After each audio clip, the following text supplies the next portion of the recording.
Taiwan మధ్య యుద్ధం మూడో ప్రపంచ యుద్ధానికి రెడీ అవుతుందా? చైనా తైవాన్ మధ్య వివాదం ఎప్పటి నుంచో కొనసాగుతున్న సంగతి తెలిసిందే. తాజాగా జపాన్ ప్రధాని సనాయి తకాయిచి చేసిన వ్యాఖ్యలు ఇప్పుడు ఇరు దేశాల మధ్య మరోసారి అగ్గిని రాజేశాయి. తైవాన్ను రక్షించేందుకు అవసరమైతే తాము రంగంలోకి దిగుతామని వ్యాఖ్యానించారు. ఇక ఈ క్రమంలోనే చైనా దళాలు తైవాన్ను చుట్టుముట్టనున్నాయి. అక్కడ భారీ ఎత్తున యుద్ధ విన్యాసాలు చేయనున్నట్లు ప్రకటన చేశాయి. దీంతో చైనా ఎయిర్ ఫోర్స్ అలాగే నేవీ, రాకెట్ ఫోర్స్ను తైవాన్ సమీపంలోకి తరలించేందుకు పనులు ప్రారంభించినట్లు తెలుస్తుంది.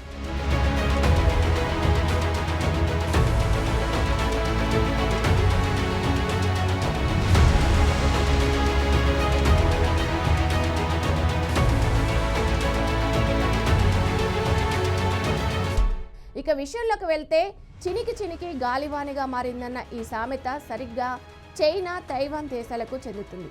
ఇక రెండు దేశాల మధ్య ఘర్షణ తీర స్థాయికి చేరాయి. ఇప్పటికే రష్యా, ఉక్రెయిన్, ఇరాన్, ఇజ్రాయెల్ మధ్య బికార యుద్ధం జరిగిన విషయం తెలిసిందే కదా.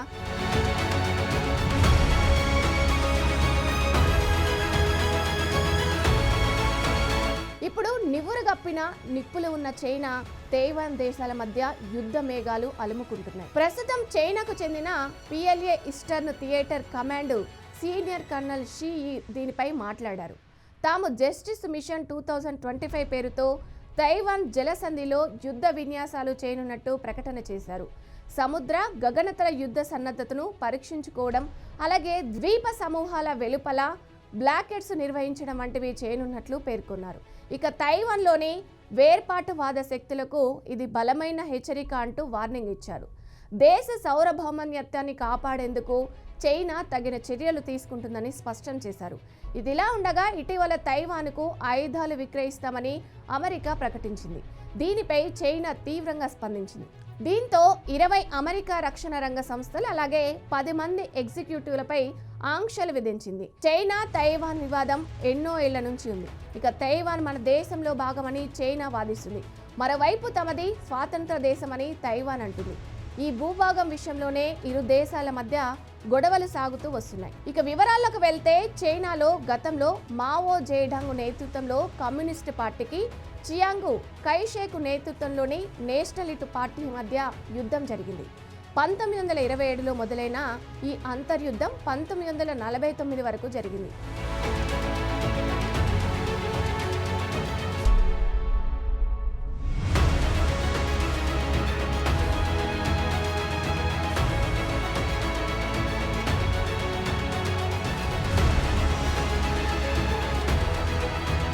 చివరికి యుద్ధంలో కమ్యూనిస్టులు విజయం సాధించడంతో ఓడిపోయిన నేషనలిస్టులు అక్కడి నుంచి తైవాన్ ద్వీపానికి పారిపోయారు.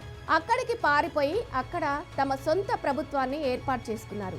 చైనా వన్ చైనా పాలసీని బలంగా నమ్ముతుంది. తైవాన్ అనేది చైనాలోని భాగమేనని పదే పదే చెప్తూ వస్తుంది.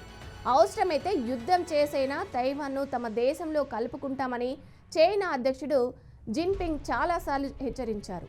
ఇక తైవాన్ మాత్రం తమకు తాను స్వాతంత్ర దేశంగా భావిస్తుంది. అంతేకాదు అక్కడ ప్రజాస్వామ్య పద్ధతిలో ప్రభుత్వం కూడా ఏర్పడింది. తైవాన్కు సొంత రాజ్యాంగం, కరెన్సీ, మిలిటరీ కూడా ఉంది.